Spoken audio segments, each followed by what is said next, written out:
Pernah kebayang nggak gimana sebuah kehidupan yang penuh lika-liku, malah bisa berubah jadi seindah taman bunga? Nah, kali ini kita akan bedah cerita luar biasa dari Rosmiati Supanji. Beliau ini menemukan kalau kebijaksanaan spiritual itu ibarat air yang bisa bikin tanah paling gersang sekalipun jadi subur. Oke, kita mulai dari sini ya. Ada satu metafora yang cantik banget yang jadi semacam kompas hidup buat Ruhusmiati Supanji.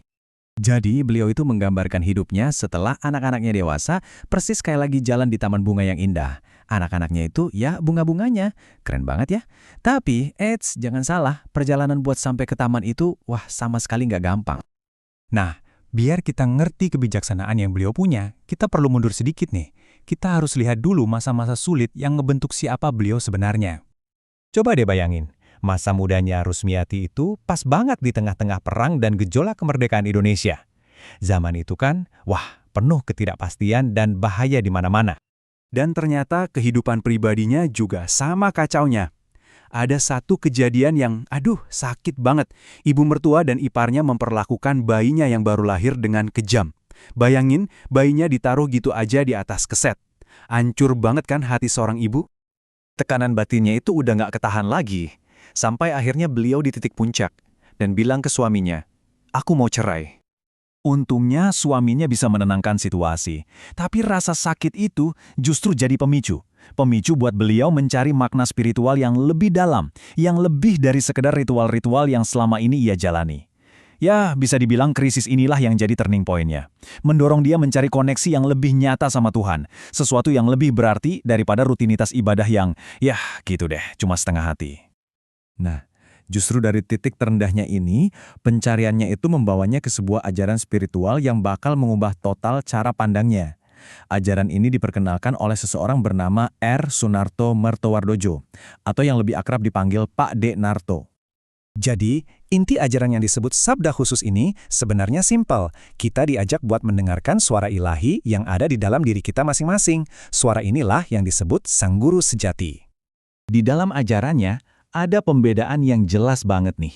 Hati-hati sama guru palsu yang seolah-olah jualan ilmu spiritualitas, tapi mereka sendiri nggak menjalankannya. Sebaliknya, kita diajak dengerin guru sejati yang ngasih kebijaksanaan murni tanpa minta imbalan apapun. Menurut ajaran ini, ternyata manusia itu bisa jadi semacam saluran murni buat kebijaksanaan ilahi tadi. Dan Pak Denarto ini adalah orang pertama yang jadi perantaranya, atau yang disebut warana. Konsep ini, wah, kuat banget. Ide bahwa seorang manusia biasa bisa jadi alatnya Tuhan, itu benar-benar masuk ke hati Rosmiati. Ini memberinya jalan baru, sebuah harapan baru. Dan Rusmiati nggak cuma belajar aja loh. Dia benar-benar mulai hidup dengan ajaran ini. Dan dari situlah, akhirnya dia menemukan tujuan hidupnya yang sebenarnya. Jadi, ketika orang-orang mulai datang minta tolong, cara beliau bantu itu sederhana banget tapi mendalam. Pertama, beliau dengerin dulu masalahnya. Terus, beliau berdoa, minta petunjuk sama sang guru sejati. Dan terakhir, baru bertindak. Seringnya cuma dengan hadir, ngobrol dengan tenang, atau menumpangkan tangan. Semuanya murni dari keyakinan dan bimbingan batin, nggak pakai ritual atau mantra aneh-aneh sama sekali. Pak Denarto, setelah melihat ketulusan dan usahanya, akhirnya menulis surat untuk beliau. Isinya, atas perkenan sang guru sejati, Ananda mendapat gelar Sabdawara, wanita pembawa sabda. Gelar ini seakan-akan jadi penegasan, ya, kamu memang perantara kebijaksanaan dan penyembuhan ilahi. Tapi kerennya, beliau nggak pernah sombong sama sekali. Setiap kali berhasil menolong orang, beliau selalu bilang, saya ini cuma perantara saja. Semua ini ya kehendak Tuhan yang Maha Esa. Beliau selalu merasa cuma alat yang digerakkan oleh kekuatan yang jauh lebih besar. Oke, jadi gimana akhir cerita dari wanita yang perjalanannya panjang dan penuh liku ini? Seperti apa sih wujud taman kehidupannya pada akhirnya? Nah, warisan terindahnya ada di sini. Ini adalah pohon keluarganya. Ada anak-anaknya, menantunya, dan semua cucunya. Keluarga inilah yang beliau rawat dengan penuh cinta dan kebijaksanaan. Inilah wujud nyata dari taman bunganya yang indah itu. Anak-anaknya ingat betul, salah satu pelajaran terpenting dari ibu mereka adalah mencintai semua makhluk hidup. Bukan cuma manusia loh, tapi juga binatang. Sebuah pelajaran tentang welas asih yang luar biasa universal. Salah satu putranya juga cerita, gimana ibunya sangat menekankan kejujuran di atas segalanya. Beliau selalu bilang, nilai jelek tapi hasil jujur, itu jauh lebih baik daripada nilai bagus tapi hasil nyontek. Wah, ini prinsip yang kuat banget ya.